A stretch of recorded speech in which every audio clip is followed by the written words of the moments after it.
Bir İstanbul gecesinde, gökyüzünün en tepesinde yer alan bir gökdelenin en üst katından şehre bakmak, adeta büyülü bir deneyimdir. Gökyüzü, yıldızların parıltısıyla süslü, gecenin siyah örtüsü altında bir masal gibi açılır.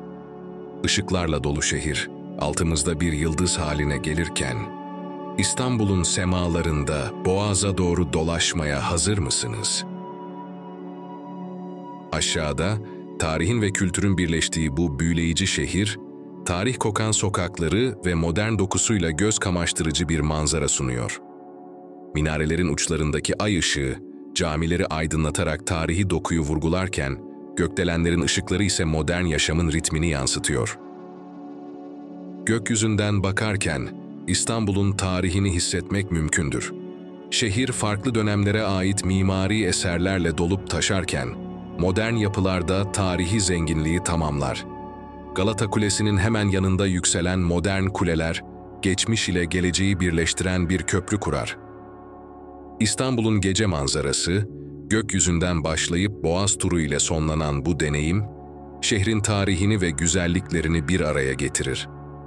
Her anında geçmişle geleceğin iç içe geçtiği bu büyülü şehir, İstanbul semalarında sonsuz bir hikaye anlatır.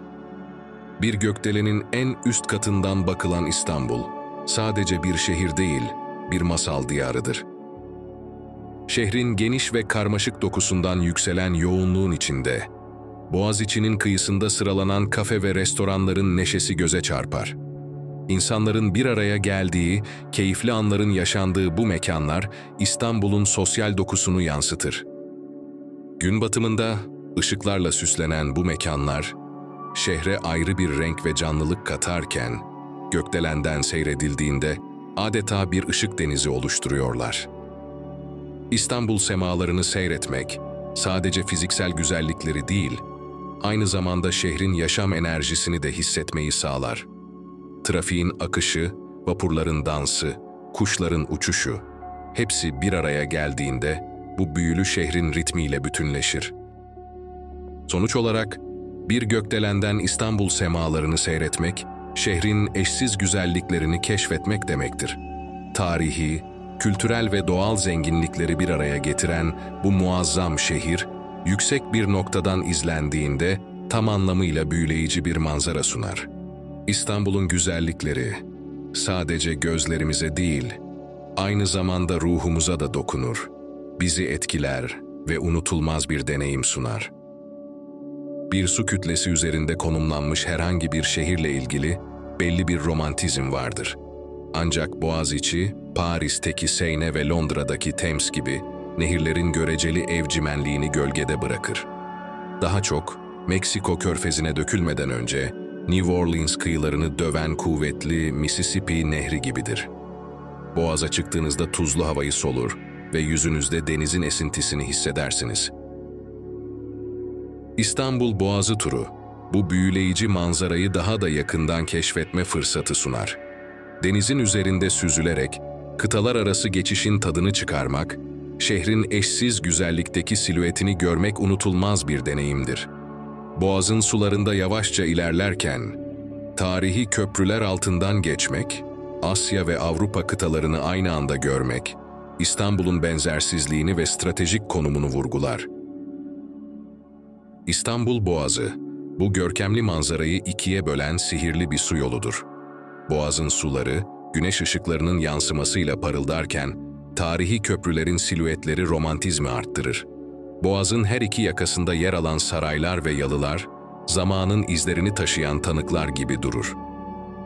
İstanbul, tarihi zenginlikleri, kültürel çeşitliliği ve muazzam doğal güzellikleriyle büyüleyici bir şehirdir.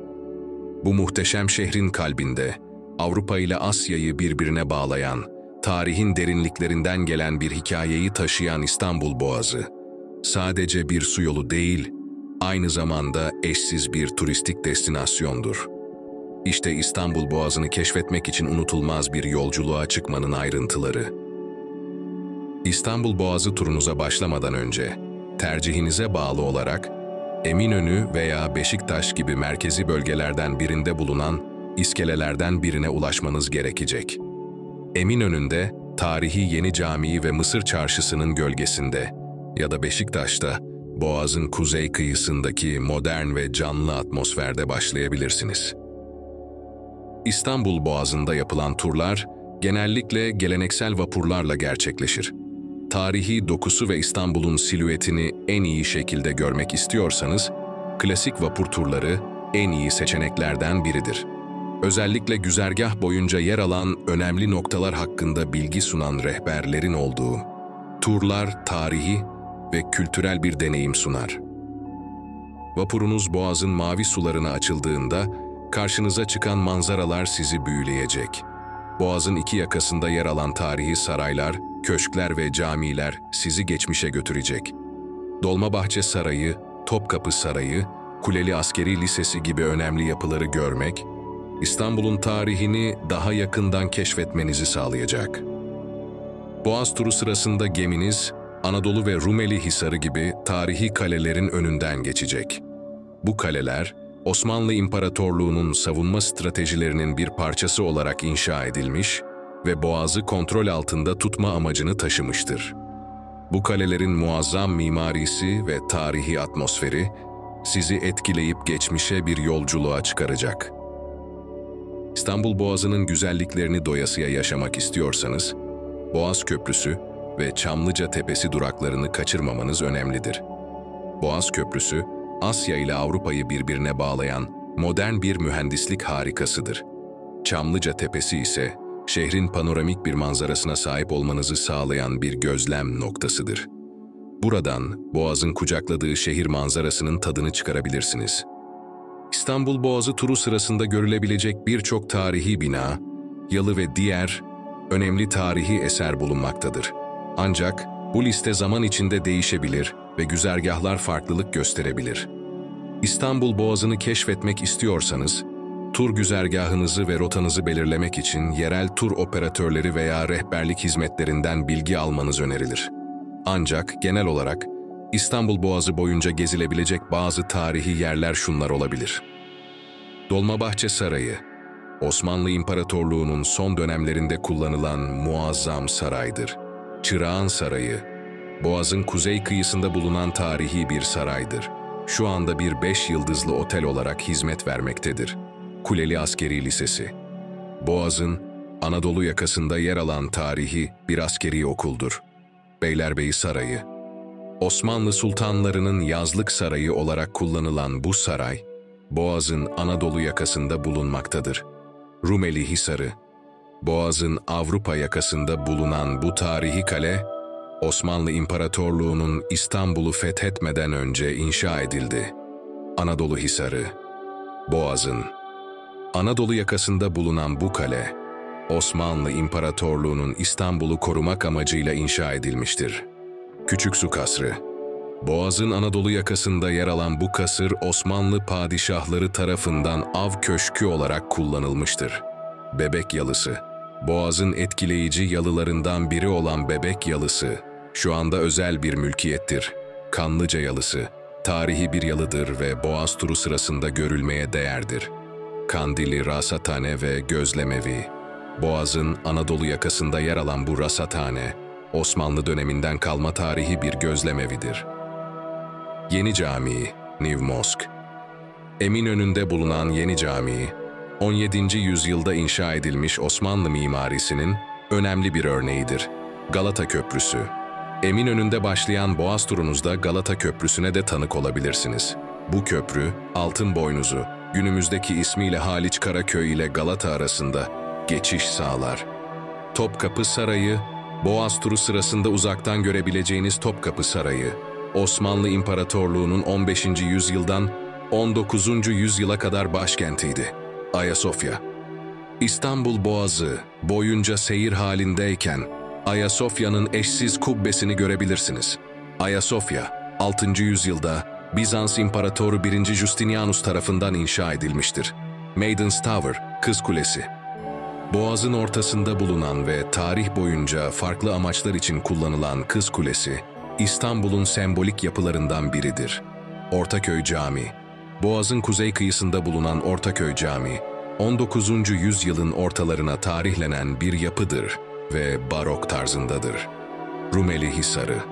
Boğaz'ın kuzey kıyısında bulunan Rumeli Hisarı, Osmanlı İmparatorluğu'nun İstanbul'u fethetmeden önce inşa ettiği stratejik bir kale ve savunma yapısıdır. İstanbul, iki kıta arasında kurulmuş eşsiz bir şehir olarak, doğal güzellikleri ve tarihi zenginliği ile dünya çapında ünlüdür. Bu büyüleyici şehrin en önemli yapılarından bazıları, İstanbul Boğazı üzerinde yükselen köprülerdir. Boğaziçi Köprüsü, Fatih Sultan Mehmet Köprüsü ve Yavuz Sultan Selim Köprüsü, İstanbul'un iki yakasını birbirine bağlayarak sadece fiziksel bir geçiş noktası oluşturmaz. Aynı zamanda şehrin tarihini, kültürünü ve modernleşme sürecini de simgeler. İstanbul Boğazı'nın suları üzerinde asaletle yükselen ilk köprü, Boğaziçi Köprüsü'dür. 1973 yılında hizmete açılan bu köprü, İstanbul'un Asya ve Avrupa yakalarını birleştiren ilk büyük adımdır. Modern Türkiye'nin gelişiminde önemli bir dönüm noktası olan bu yapı, aynı zamanda mühendislik açısından da büyük bir başarıdır. Özellikle geceleri ışıklandırıldığında, Boğaziçi Köprüsü'nün estetik güzelliği, İstanbul'un silüetine eşsiz bir zarafet katar. Boğaziçi Köprüsü'nün yükünü hafifletmek ve şehir içi trafiğini daha da rahatlatmak amacıyla inşa edilen ikinci köprü ise Fatih Sultan Mehmet Köprüsü'dür. 1988 yılında tamamlanan bu köprü, İstanbul'un kuzeyini daha da yakınlaştırmış, şehrin iki yakasındaki yaşamı kolaylaştırmıştır. Fatih Sultan Mehmet Köprüsü, adını aldığı Osmanlı İmparatorluğu'nun Büyük Fatihi Sultan Mehmet'in, İstanbul'un fethedilmesinin simgesel önemini taşır. Bu köprü, sadece bir geçiş noktası değil, aynı zamanda tarihi bir figürün mirasını da günümüze taşır. İstanbul'un üçüncü büyük köprüsü olan Yavuz Sultan Selim Köprüsü, şehrin kuzeyinde, Boğaziçi ve Fatih Sultan Mehmet köprülerinin oluşturduğu hattın çok daha üstünde yer alır. 2016 yılında hizmete giren bu köprü, hem karayolu hem de demiryolu trafiğine hizmet vermektedir. Yavuz Sultan Selim Köprüsü, mühendislik açısından dünyanın en geniş asma köprülerinden biri olma özelliğini taşır. Bu köprü, adını Osmanlı İmparatorluğu'nun en güçlü sultanlarından biri olan Yavuz Sultan Selim'den alır ve onun genişleyen imparatorluğunun gücünü simgeler. İstanbul'un bu üç köprüsü, sadece şehrin iki yakasını birbirine bağlamakla kalmaz. Aynı zamanda İstanbul'un gelişimine, kültürel entegrasyonuna ve uluslararası kimliğine katkıda bulunur. Her bir köprü, kendi hikayesi, mimarisi ve taşıdığı anlamla İstanbul'un çok katmanlı tarihine ve modern şehir hayatına eklemlenir. Günün her saati canlı olan bu köprüler, İstanbul'un dinamizmini, tarihle modern yaşamın iç içe geçtiği eşsiz dokusunu sergiler. İstanbul Boğazı'nın üzerindeki bu köprüler, şehrin sembolleri olarak hem yerel halkın hem de dünyanın dört bir yanından gelen ziyaretçilerin hayranlığını kazanır. İstanbul, Yeditepe üzerine kurulu, iki kıtayı birleştiren tarih boyunca pek çok medeniyete ev sahipliği yapmış büyüleyici bir şehir. Bu eşsiz şehrin en önemli simgelerinden biri de, İstanbul Boğazı'nın kıyılarını süsleyen tarihi yalılar, köşkler ve kasırlardır. Mavi suların kucak açtığı bu yapılar, İstanbul'un tarihine tanıklık etmiş, zamanın ruhunu günümüze taşımıştır. İstanbul Boğazı'nın serin sularına nazır, birbirinden görkemli yalılar, yüzyıllardır ayakta kalmayı başarmış. Geçmişten gelen birer şaheser olarak günümüze ışık tutmaktadır. Sadrazamlardan paşalara, zengin tüccarlardan sanatçılara kadar pek çok önemli kişinin yaşamına ev sahipliği yapmış bu yapılar. Mimari özellikleriyle de dikkat çeker.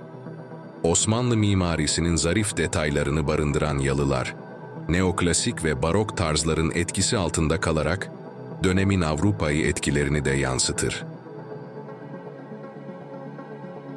Boğaz'ın incisi köşkler ise genellikle daha mütevazı boyutlarda olup yine benzersiz bir estetik sunar.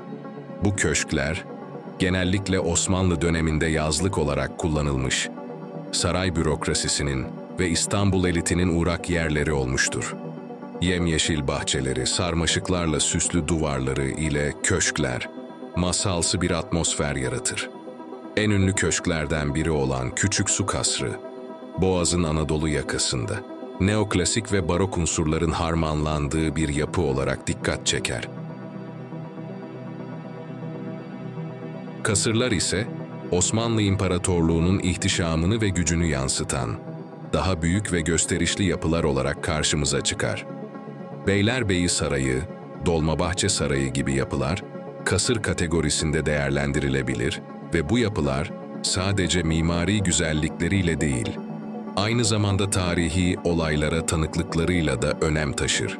Dolmabahçe Sarayı, Osmanlı İmparatorluğu'nun son dönemlerinde önemli kararların alındığı, tarihi anlaşmaların yapıldığı bir merkez olmuştur. Bu tarihi yapılar, İstanbul Boğazı'nın sadece fiziksel güzelliğini değil, aynı zamanda kültürel ve tarihi zenginliğini de ortaya koyar. Her biri, farklı dönemlerden, farklı hikayelerden beslenerek, şehrin çok katmanlı tarihine ışık tutar. Günümüzde bu yalılar, köşkler ve kasırlar, korunmaya çalışılarak gelecek nesillere aktarılmakta. İstanbul'un geçmişle bağını güçlendirerek, şehrin kimliğine katkıda bulunmaktadır. İstanbul Boğazı'nın kıyısında yer alan bu tarihi yapılar, şehrin göz alıcı güzelliğinin yanı sıra, zamanın ötesinden gelen bir hikaye anlatır.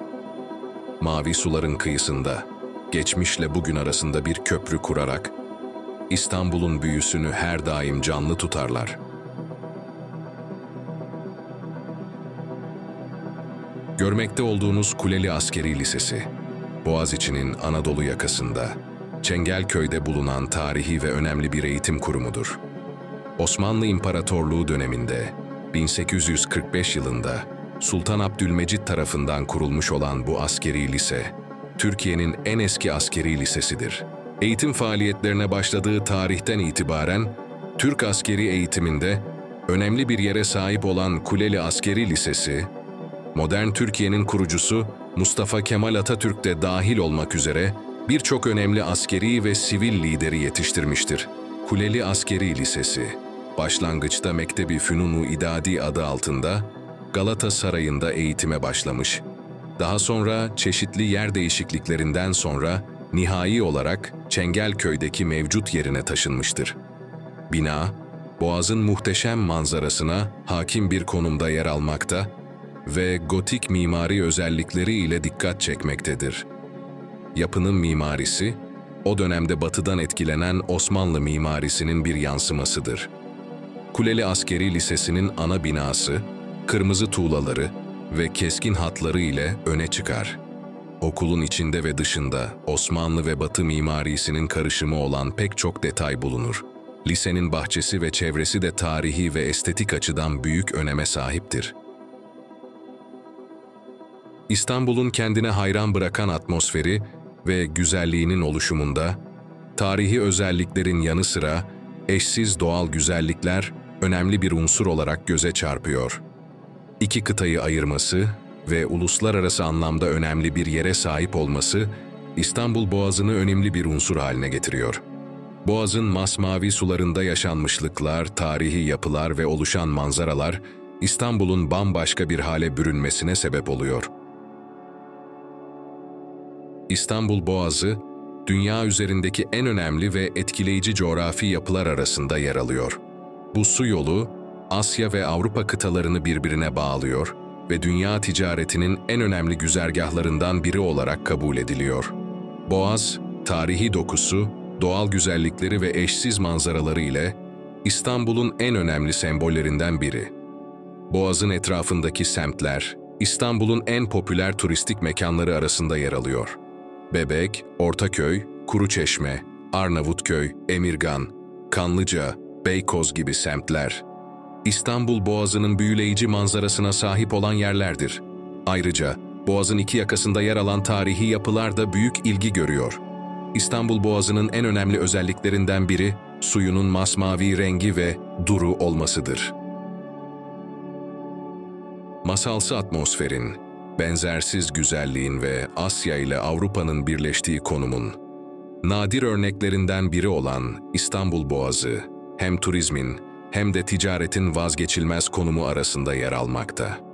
Dünyaca ünlü ikonik bir simge olan İstanbul Boğazı, dış güzelliğinin yanı sıra ilginç hikayelere ve keşfedilecek bilgilere de sahiptir. Şimdi hep birlikte ülkemizin dünyaya bir marka gibi adını yazdırdığı İstanbul Boğazı hakkında şaşırtıcı bilgileri bu güzel boğaz manzarası eşliğinde hatırlayalım. Jeopolitik açıdan nadir görülecek özellikleri vardır. İstanbul Boğazı, coğrafi ve jeolojik bakımdan her zaman stratejik bir noktada olmuştur. Karadeniz ve Marmara Denizi'ni birbirine bağlayan İstanbul Boğazı, hem Asya hem de Avrupa kıtasında özel bir konumda yer alır. Tüm dünyanın ikonik simgelerinden biri olan İstanbul Boğazı, aynı zamanda deniz taşımacılığının da önemli lokasyonlarından biri konumundadır. Çünkü İstanbul Boğazı, Karadeniz'i güneyindeki açık denizlere bağlayan tek noktadır. Kısacası İstanbul Boğazı, Karadeniz'e kıyısı olan ülkelerin tek geçiş noktasıdır. 3 köprüye ev sahipliği yapar. İstanbul Boğazı üzerinde 15 Temmuz Şehitler Köprüsü, Fatih Sultan Mehmet Köprüsü ve Yavuz Sultan Selim Köprüsü olmak üzere 3 adet köprü yer alır. Birinci köprü olan Boğaziçi, 15 Temmuz Şehitler Köprüsü 1973'te Boğaz'a inşa edilen ilk köprüdür. İkinci köprü olan Fatih Sultan Mehmet Köprüsü 1998'de ve üçüncü köprü olan Yavuz Sultan Selim Köprüsü 2017'de iki yakayı birbirine bağlamıştır. İstanbul Boğazı'nın uzunluğu 30 kilometredir. Ortalama 61 metre derinliğe sahip İstanbul Boğazı'nın en derin noktası 120 metreye kadar ulaşmaktadır ve Bebek ile Kandilli en derin noktalar olarak belirtilir. Dünya üzerindeki deniz taşımacılığına bakıldığında, en dar geçide sahip olan İstanbul Boğazı, turizmin ve ticaretin odak noktasında yer almaktadır. İstanbul Boğazı'nın en dar noktası ise 760 metre ortalamayla Rumeli Hisarı ve Anadolu Hisarı arasındaki bölgedir. İstanbul Boğazı'nın tuzluluk oranı en yüksek alan Üsküdar açıklarına denk gelmektedir. En az tuzluluk oranının görüldüğü yer ise Beykoz tarafıdır. İstanbul Boğazı'nın yakın geçmişte yaşadığı donma vakası 1954 yılında gerçekleşmiştir. Şubat ayında yaşanan donma vakası sonucu Boğaz'dan yürüyerek geçilmiş ve tarih sayfalarına unutulmaz bir olay olarak yer edinmiştir. İlk donma vakasının ise 5. yüzyılda gerçekleştiği belirtilmektedir.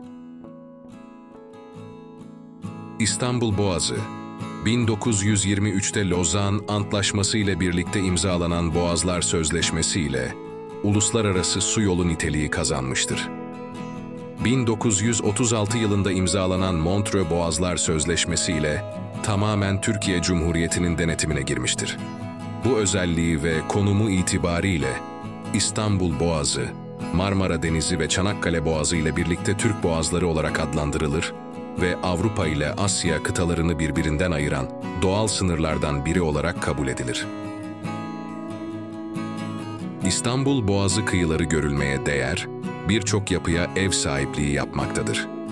Dolmabahçe Sarayı, Çırağan Sarayı, Beylerbeyi Sarayı, Küçüksu Kasrı, Beykoz Kasrı ve Adile Sultan Kasrı gibi yapılar, Boğaz'ın nadide güzellikleri arasında yer alır. İstanbul Boğazı akıntıları ile de meşhurdur. Aynı yatakta, iki farklı yönde hareket edebilen akıntılara sahip, Boğaz'da yüzeyden akan su Karadeniz, derinden akan su Akdeniz özelliklidir. Balıkçılık bakımından İstanbul Boğazı eşsiz bir konumdadır. Çünkü tuzluluk ve sıcaklık bakımından farklı olan denizleri birbirine bağlamaktadır. Bu da balık çeşitliliğini artırırken, Boğaz'ın bir göç yolu olmasını sağlamıştır. Palamut, orkinos, lüfer, istavrit İstanbul'da en çok görülen balık türleridir. Boğaz yolculuğu esnasında görebileceğiniz Osmanlı'dan kalma tarihi yalılar ve kasırlar ise şunlardır. Feriye Sarayı, İstanbul'un Beşiktaş ilçesinde Ortaköy sahilinde yer alan tarihi bir yapıdır. Osmanlı İmparatorluğu döneminden kalma bu zarif yapı, saray kompleksinin bir parçası olarak 19. yüzyılın son çeyreğinde inşa edilmiştir.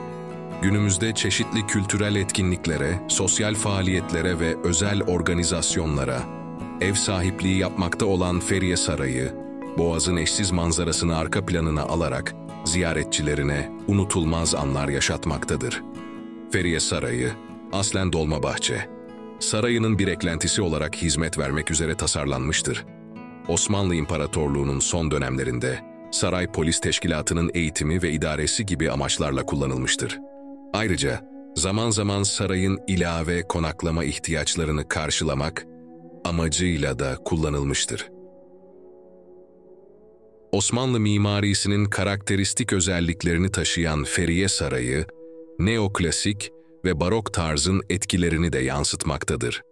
Yapı, detaylı süslemeleri, yüksek tavanları ve geniş pencereleri ile dönemin estetik anlayışını gözler önüne serer. Saray kompleksi, ana bina ve çeşitli ek binalardan oluşmaktadır. Bu binaların her biri, dönemin mimari anlayışına uygun olarak ince işçilik ve detaylara sahiptir. Hidiv Kasrı, İstanbul'un Beykoz ilçesinde, Boğaziçi'nin Anadolu yakasında yer alan tarihi bir yapıdır. Osmanlı İmparatorluğu'nun son döneminde, Mısır Hidivi Abbas Hilmi Paşa tarafından 1907 yılında yaptırılmıştır. İtalyan mimar Delfo Seminati'nin tasarladığı kasır, dönemin Art Nouveau, yeni sanat, akımının etkilerini taşımaktadır. Hem Osmanlı hem de Avrupa mimari özelliklerini barındıran yapı, dikkat çekici bir estetik birleşime sahiptir. Kasrın inşası için İtalya'dan özel malzemeler getirtilmiş. İç dekorasyonunda kullanılan vitraylar, şömineler ve diğer süslemeler büyük bir titizlikle seçilmiştir. Hidiv Kasrı, konumu itibarıyla Boğaziçi ve İstanbul Boğazı'nın panoramik manzarasına hakim bir noktada yer alır. Bu özelliği, kasrı özellikle bahar ve yaz aylarında ziyaretçiler için popüler bir destinasyon haline getirir. Kasrın bahçesi de oldukça etkileyicidir. Yemyeşil bir alan içinde yer alan bahçe, çeşitli bitki türlerine ev sahipliği yapar ve ziyaretçilere doğayla iç içe vakit geçirme fırsatı sunar. Hidiv Kasrı'nın bahçesinde yer alan tarihi çeşmeler, süs havuzları ve peyzaj düzenlemeleri, kasrın estetik değerini daha da artırır. Sadullah Paşa Yalısı, İstanbul Boğazı'nın Anadolu yakasında, Beylerbeyi'nde yer alır. 18. yüzyıl sonlarında inşa edildiği düşünülen yalı, Osmanlı döneminde önemli devlet adamlarından Sadullah Paşa'ya ev sahipliği yapmıştır. Yapının mimari özellikleri ve konumu, döneminin zengin yaşam tarzını yansıtır. Adile Sultan Yalısı, Kandilli'de bulunan Adile Sultan Yalısı, Sultan Abdülmecid'in kızı Adile Sultan için 1856 yılında inşa edilmiştir. Osmanlı döneminin önemli kadın figürlerinden birine ait olmasıyla bilinir. Yalı, uzun yıllar sonra eğitim kurumu olarak kullanılmış ve günümüzde özel etkinlikler için tercih edilen bir mekandır. Cemal Paşa Yalısı, Boğaziçi'nin gözde yapılarından biri olup, Osmanlı döneminde Cemal Paşa'ya ait olduğu için bu ismi almıştır. Yalı, mimarisi ve tarihi önemiyle bilinir.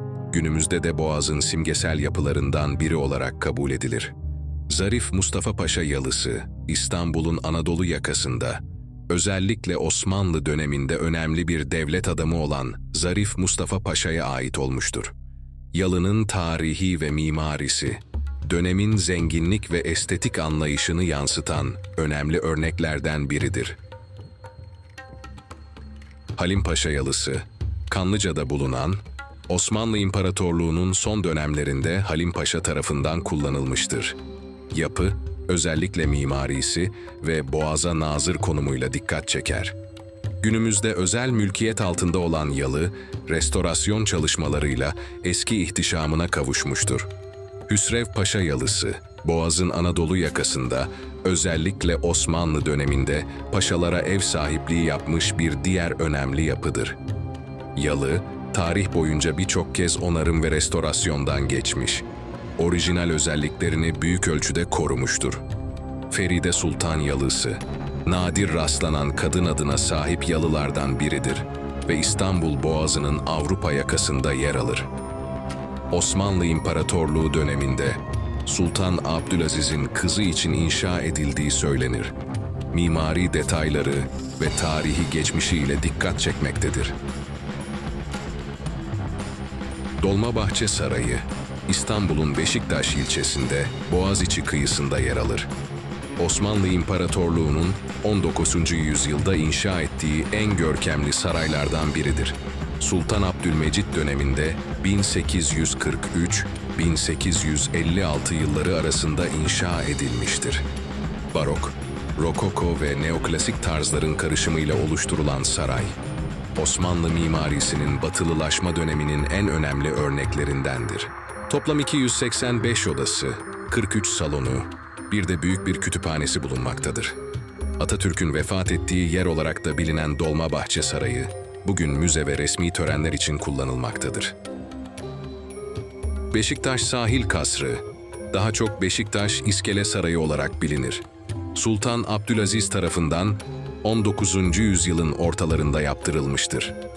Boğaz kıyısındaki bu yapı, Osmanlı padişahlarının Boğaz'daki yalılar ve kasırlar arasında seyahat etmek için kullandığı bir nevi durak noktası görevi görmüştür. Günümüzde çeşitli kültürel etkinliklere ev sahipliği yapmaktadır. Sinan Paşa Yalısı, İstanbul'un Beşiktaş ilçesinde, Boğaziçi'nin Anadolu yakasında konumlanmış tarihi bir yalıdır. Adını, ünlü Osmanlı amirali ve devlet adamı Kaptanı Derya Sinan Paşa'dan alır. Yalı, özellikle mimarisi ve boğaza nazır konumuyla dikkat çeker. Günümüzde özel mülkiyet altında olduğundan içerisine girilmesi genelde mümkün olmamaktadır. İhlamur Kasrı, İstanbul'un Beşiktaş ilçesinde yer alan, 19. yüzyıl Osmanlı mimarisinin güzel örneklerinden biridir. Sultan Abdülmecit tarafından 1849-1855 yılları arasında yaptırılmıştır. Kasrın adı, çevresindeki ıhlamur ağaçlarından gelir. Kasır, aslen bir yazlık saray olarak planlanmış ve iki ana bölümden oluşmaktadır. Merasim Köşkü ve Maiyet Köşkü. Günümüzde müze ve özel günler için etkinlik alanı olarak kullanılmaktadır. Çırağan Sarayı, İstanbul'un Beşiktaş ilçesinde, Dolmabahçe Sarayı ile Yıldız Sarayı arasında yer alan tarihi bir saraydır. Sultan Abdülaziz için 1863-1871 yılları arasında inşa edilmiştir. Neoklasik ve barok tarzların harmanlandığı görkemli bir mimariye sahiptir. 1910 yılında çıkan büyük bir yangın sonucu, büyük zarar gören saray, uzun yıllar harabe olarak kalmıştır. 1980'lerin sonunda, büyük bir restorasyon çalışmasıyla otel ve sosyal tesis olarak yeniden işlev kazanmıştır. Bugün lüks bir otel olarak hizmet vermektedir ve çeşitli etkinliklere ev sahipliği yapmaktadır. Hüseyin Ağa Yalısı, İstanbul Boğazı'nın Anadolu yakasında Üsküdar ilçesinde yer alır. Osmanlı döneminde önemli bir devlet adamı olan Hüseyin Ağa tarafından yaptırılmıştır. Günümüzde korunmuş durumda olan yalı, mimari özellikleri ve tarihi değeriyle dikkat çekmektedir. Özellikle Osmanlı döneminin yaşam tarzını ve mimari anlayışını yansıtan önemli bir yapıdır.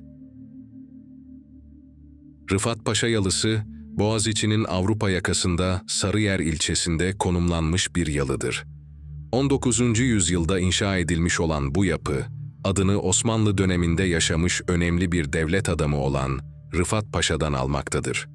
Günümüzde özel mülkiyet altında olan yalı, mimarisi ve boğaz manzarasıyla dikkat çekmektedir. Esma Sultan Yalısı, Ortaköy'de Boğaziçi'nin Avrupa yakasında bulunur. Osmanlı İmparatorluğu'nun 18. yüzyılda yaşamış Sultan 3. Mustafa'nın kızı Esma Sultan için inşa edilmiştir. Yalı, tarihi dokusu ve mimarisiyle öne çıkar. Uzun yıllar harabe halinde kaldıktan sonra, Yapı günümüzde modern bir restorasyon geçirerek, lüks etkinlikler ve toplantılar için kullanılan bir mekan haline gelmiştir. Abdullah Paşa Yalısı, İstanbul'un Anadolu yakasında, Beykoz ilçesinde yer alır. 19. yüzyılın başlarında, Osmanlı döneminde bir devlet adamı olan Abdullah Paşa için inşa edilmiştir. Yalı, Boğaziçi'nin nadide yapılarından biri olarak kabul edilir ve özel bir mülkiyet olarak günümüzde de korunmaktadır. Yeniköy'de bulunan Said Halim Paşa Yalısı, Boğaziçi'nin Avrupa yakasında yer alır. Osmanlı döneminin son sadrazamlarından Said Halim Paşa adına 19. yüzyılın sonlarında inşa edilmiştir.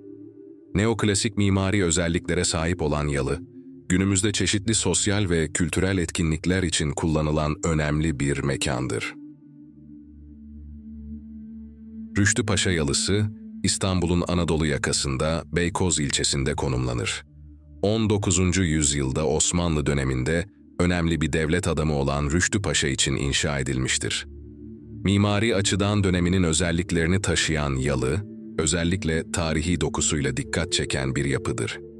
Günümüzde özel mülkiyet altında bulunan yalı, özel etkinlikler ve bazı durumlarda kültürel faaliyetler için kullanılabilmektedir.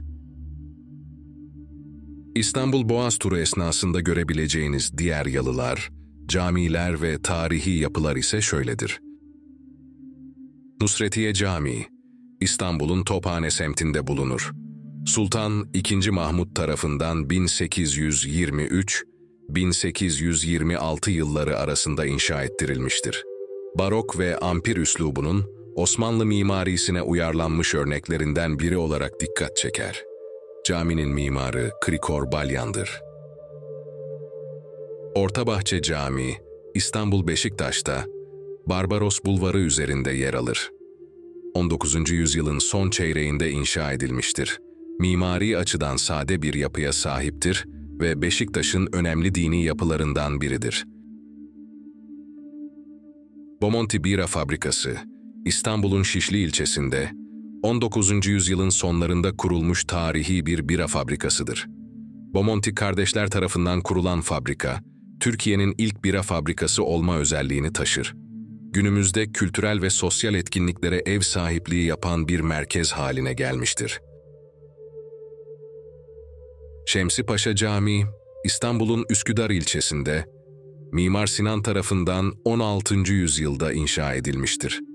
Boğaz kıyısında yer alan cami, küçük ve şirin yapısıyla dikkat çeker. Aynı zamanda Kuşkonmaz Camii olarak da bilinir.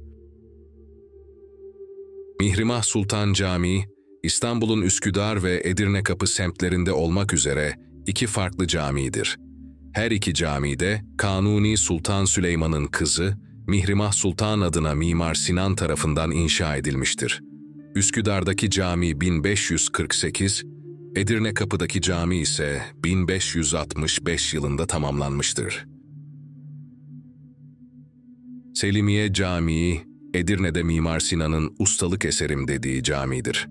Sultan II. Selim için 1569-1575 yılları arasında inşa edilmiştir. Osmanlı mimarisinin zirve noktalarından biri olarak kabul edilir. Kandilli Rasathanesi, İstanbul'un Kandilli semtinde 1868 yılında kurulmuştur. Türkiye'nin ilk rasathanesi olma özelliğini taşır. Deprem araştırmaları ve gözlemleriyle tanınır. Hamidiye Camii, İstanbul'un Şişli ilçesinde yer alır.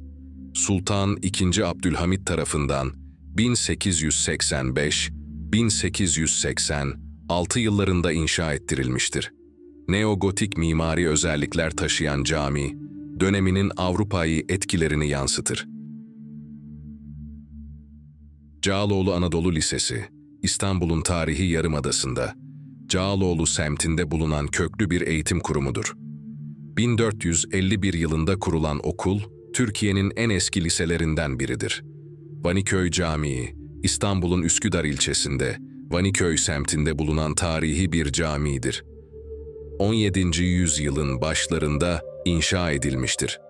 Boğaziçi'nin kıyısında yer alan cami, manzarasıyla ünlüdür. Süreyya Plajı, İstanbul'un Anadolu yakasında, Maltepe ilçesinde yer alan bir plajdır. Özellikle yaz aylarında şehir içinde denize girme imkanı, arayanların tercih ettiği noktalardan biridir. Beylerbeyi Sarayı, İstanbul'un Üsküdar ilçesinde, Boğaziçi'nin Anadolu yakasında yer alır. Sultan Abdülaziz için 1861-1865 yılları arasında inşa edilmiştir. Saray, yazlık konaklama ve yabancı devlet adamlarını ağırlama amacıyla kullanılmıştır. Boğaz'ın en eski yerleşimcilerinden biri olan Bizanslılar, buraya Bosporos adını veriyordu. Bu sözcük, inek ya da öküz anlamına gelen vus, bous ve yol, geçit anlamlarına gelen poros, poros adlarının birleştirilmesiyle türetilmişti. Öküz ya da inek geçidi anlamına gelen Bosporos adını taşıyan Boğaz'a, bu adın verilmesi Yunan mitolojisinde baş tanrı Zeus'un, Io adında bir kıza aşık olması olayına dayanır. Hikayeye göre Io nehirler tanrısı Inahos'un kızıdır. Tanrıların kralı olan Zeus bu güzel kızı görünce ona aşık olur ve eşi Hera'dan gizlice onunla birlikte olmaya başlar. Bir gün Hera'ya yakalanmak üzereyken kendini bir buluta, Io'yu ise bir ineğe çevirir. Aldanmayan Hera, ineği hediye olarak eşinden ister. Onu Zeus'tan uzak tutmak adına Argos Panoptis adlı canavarın gözetimine bırakır. Ancak Zeus, Hermes'i yollayıp Argos'u öldürtür.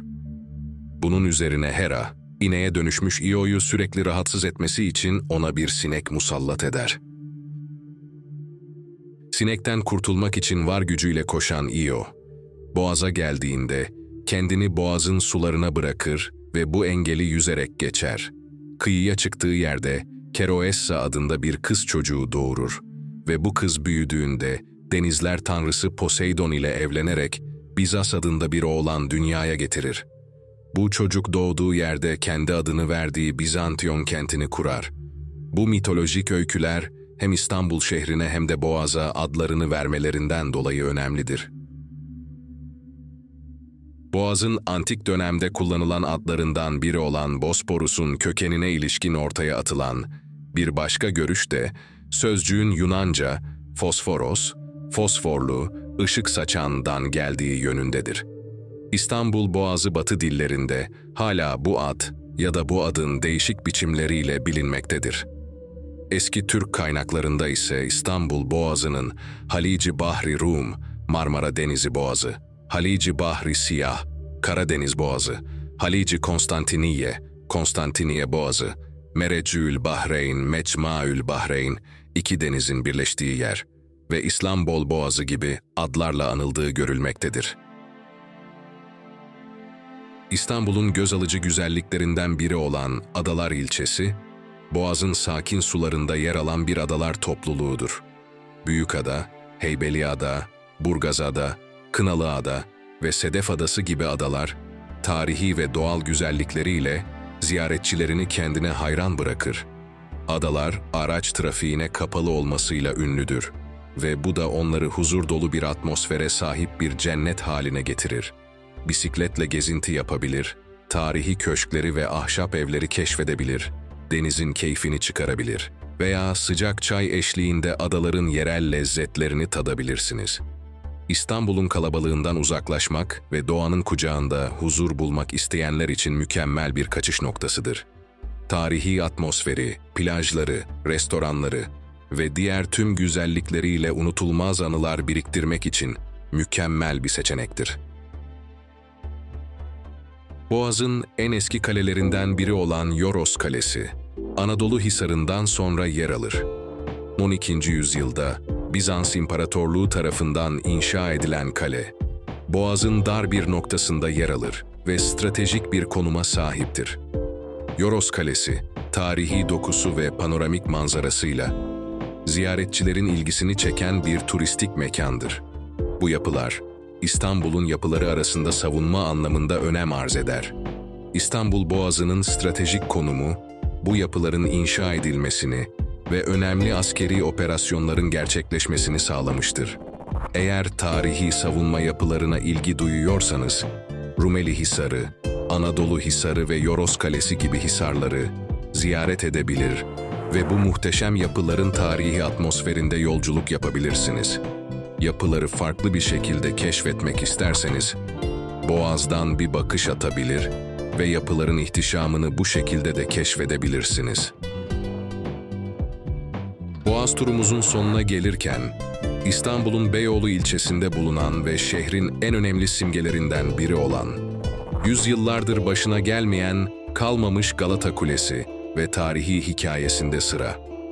Hem İstanbul'un panoramik manzarasını izleyebileceğiniz harika bir nokta, hem de zengin tarihini yansıtan bir yapı olarak bilinir Galata Kulesi. Kulenin tarihi, Bizans İmparatorluğu dönemine, yaklaşık olarak 6. yüzyıla kadar uzanır. Ancak mevcut yapı, Cenevizliler tarafından 1348 yılında inşa edilmiştir ve o dönemde bir gözetleme kulesi olarak kullanılmıştır. O zamanlar, Ceneviz kolonisi olan Galata'nın en yüksek yapısıydı ve şehrin savunmasında önemli bir rol oynuyordu. Galata Kulesi zamanla çeşitli amaçlar için kullanılmıştır. Osmanlı döneminde kule, zaman zaman hapishane, gözlemevi ve yangın gözetleme kulesi olarak hizmet vermiştir. 17. yüzyılda Hezarfen Ahmet Çelebi'nin kuleden Üsküdar'a uçtuğu rivayet edilir. Bu da kuleyle ilgili en ünlü hikayelerden biridir. Kule, yüksekliği yaklaşık 67 metre olup konik bir çatıya sahiptir. İçerisinde döner merdivenlerle çıkılan bir gözlem, seyir terası bulunmaktadır. Ziyaretçiler bu terastan İstanbul'un Bosforus Boğazı, tarihi yarımada ve çevresindeki diğer önemli noktaların muhteşem manzaralarını görebilirler. Galata Kulesi, Bizans İmparatoru Justinianos tarafından tahmini 507 yılında bir fener kulesi olarak yapıldı. 13. yüzyılda Bizans ile ittidak yapan Cenevizliler, Haliç bölgesinde bir koloni kurdu. Pera adı verilen bu koloni içerisinde yer alan Galata Kulesi'nin tepesinde o dönemlerde bir haç bulunuyordu ve Turris Sancte Crucis, yani Kutsal Haç Kulesi olarak isimlendiriliyordu. Cenevizliler, Bizans İmparatorluğu'nun başkenti Konstantinopolis'te kolonileri bulunsa bile savaş merkezi olarak kullanmaları yasaktı. Cenevizliler bunu aldırmadı ve imparatorluktan izin almadan Galata Kulesi'ni yükselterek bir gözlemevi yaptılar. Çok geçmeden iki devlet arasında 14. yüzyılın ilk yarısında savaş çıktı. 1453 yılında Fatih Sultan Mehmed'in İstanbul'u fethetmesiyle Cenevizliler direniş göstermeden Galata Kulesi ve çevresini Türklere teslim etti. Ancak kılıç hakkı üzerine Galata Kulesi ve çevresini Hristiyanlık merkezi olduğu için tahrip etmek istediler. Fakat Fatih Sultan Mehmed bir ferman yayınladı ve tahribatı durdurdu. Tahrip edilen bölgeler onarıldı ve tepedeki haç yerine Osmanlı bayrağı asıldı. Fatih Sultan Mehmed'in tarihe saygısı sayesinde İstanbul'da birçok tarihi yapı korundu. Galata Kulesi ilk yapıldığı dönemde kısaydı. Cenevizliler tarafından yükseltildi ve kule haline geldi. Büyük deprem sonrası 1510'da yeniden onarıldı ve boyu biraz daha yükseltildi. 17. yüzyılda gözlemevi olarak kullanılmadan önce bir dizi onarımdan geçti. 27 Temmuz 1794 tarihli Büyük İstanbul yangınında ise Galata Kulesi hasar gördü ve boyu kısaltıldı. Bambaşka bir mimari tarzda yenilendi. Çıkmalar ve sofalar o dönemde eklendi. Bugün 11 katlı bir yapı olan Galata Kulesi'nin bir katı bodrum, biri zemin, biri ise asma kat. Binanın gövdesine yapıştırılan taşlar, tavanın altıgen biçimde olması dikkat çeker. Pencereleri top kullanmaya uygun tasarlanmıştır. Günümüzde Galata Kulesi, hem yerli hem de yabancı turistler tarafından yoğun ilgi gören bir müze ve gözlem noktasıdır. İçerisinde küçük bir müze bulunmakta ve özellikle akşamları kule, çeşitli renklerde ışıklandırılarak İstanbul'un gece manzarasına eşsiz bir güzellik katmaktadır. İstanbul'un gözdesi Galata Kulesi. Bazıları insan hayal gücünün eseri, bazıları da tarihi belgelerle kanıtlamış hikayeleriyle pek meşhurdur. İstanbul silüetine gizemli bir hava katan Galata Kulesi'nin hikayelerinden ilkinde, İstanbul'a ilk kez gelen denizci Cenevizlilere, Akmartı'nın karanlıkta yol gösterdiği anlatılır. İnançlarının bir tezahürü olarak Martı'yı Hazreti İsa ile özdeşleştiren Cenevizliler, onu yuvasına kadar takip ettikten sonra yakalar, pişirir ve yerler. Yuvasının bulunduğu yere de onun hatırası için Galata Kulesi'ni inşa ederler. Diğer hikaye ise, Galata Kulesi'ne beraber çıktığın kişiyle evlenirsin derler. Bu efsane, Roma döneminden kalma. Galata Kulesi'ne ilk kez beraberce çıkan bir kadın ve erkek, mutlaka evlenirmiş o zamanki inanca göre. Eğer taraflardan biri, önceden kuleye çıkmışsa bu tılsım bozulurmuş ama. Ayrıca eğer kuleye beraber çıkacak çiftin kaderinde kavuşamamak varsa, karşılarına mutlaka bir engel çıkarmış. Yani Galata Kulesi, bir ömür beraber yaşamayacak çiftleri kabul etmezmiş. Bir diğer hikaye ise oldukça romantiktir. Efsaneye göre Galata Kulesi ile Kız Kulesi birbirine aşıktır ama aralarında bulunan İstanbul Boğazı, sevgililerin kavuşmasını engellemektedir. Galata Kulesi aşkını mektuplara yazar yıllarca ve Kız Kulesi'ne olan hasretini kelimelere döker. Hezarfen Ahmet Çelebi de uçma hayalini gerçekleştirmek için buraya çıktığında, Galata Kulesi onun kulağına, Kız Kulesi'ne olan aşkını fısıldar ve mektupları ona verir. İstanbul'un üflediği rüzgarı arkasına alan Hezarfen, mektupları Kız Kulesi'ne ulaştırır. Aşkının platonik olmadığını anlayan Kız Kulesi, sevinçten havaya uçar ve bu iki aşık, İstanbul'un en güzel manzarasını oluşturur. İstanbul'un tarihine, kültürüne, doğal güzelliklerine ve unutulmaz hikayelerine hayranlığınızı artıracak, ayrıca size bu büyülü şehri yeniden keşfetme ilhamı verecek olan Boğaz turumuzun sonuna geldik. Diğer yeni videolarımızda görüşmek üzere.